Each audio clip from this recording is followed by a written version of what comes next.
Well, in 1969, the global economy very much had one big economic entity, and that was the US economy, the single $1 trillion economy in the world. It has grown over the last 50 years 20-fold, but has also been joined by some other countries that have moved up the development curve. China, for example, today's second biggest economy, was lagging back in 1969 in seventh place. Japan, the world's third biggest economy, was lagging right back and hadn't begun its development journey. So the 1969 economic world looked very, very different. But suddenly you've got a world where JFK has obviously said, we're going to get someone to the moon by the end of the decade. Wars in Vietnam and a general desire for Keynesian economics, which was becoming a lot more mainstream, led to the first time to the kind of normalisation of the budget deficit. And obviously that had implications as we went into the 70s, and then Reaganomics, presidents and policymakers realised that they could borrow almost infinitely without there being too much damage to markets. Well, the main theme in '69 was the Australian mining boom, where Australian nickel shares went up substantially.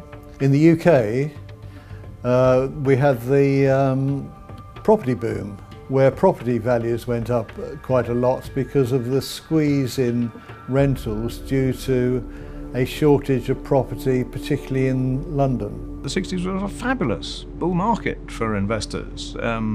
White heat of technology, innovation. We had the Nifty 50 in the US, these seemingly insuperable companies that were on very, very lofty multiples because their earnings were going to grow and grow. And of course the earnings did grow, but they derated over the next 20 years because all the growth was reflected.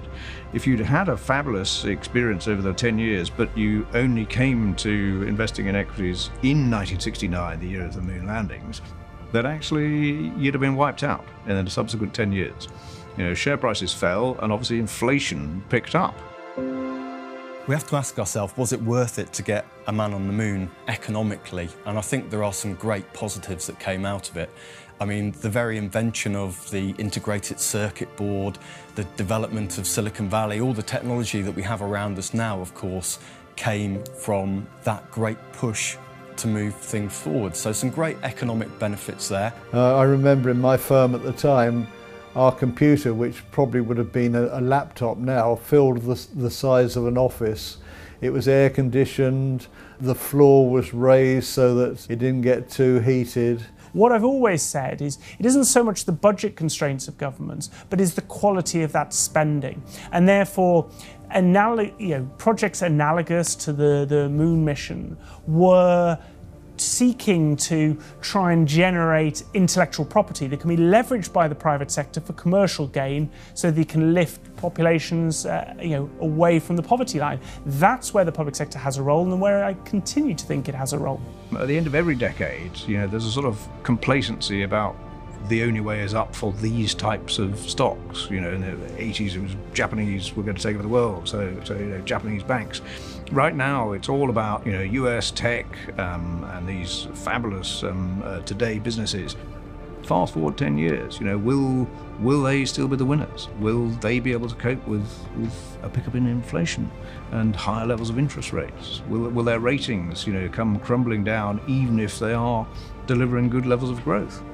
All over the next 50 years, I would expect that the challenges of artificial intelligence and automation will be an inevitable challenge for workers for whom their skills of the past, which were valuable in the workplace, may not be the skills that we're looking for in the future. I'm not one of the economists that think this is going to lead to mass unemployment, but what it will do is it will challenge the kind of skills that the next generation of workers will be able to offer, which will be valuable to the wider economy.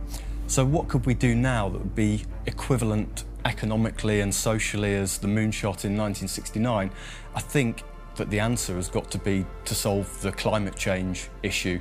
And we think about the fiscal multiplier effects. There were 400,000 people employed either by NASA or most predominantly in its subcontractors to do the moonshot. That had a multiplier effect to perhaps 700,000 people indirectly involved in building the technology. Think about the great challenge today. It is about climate change.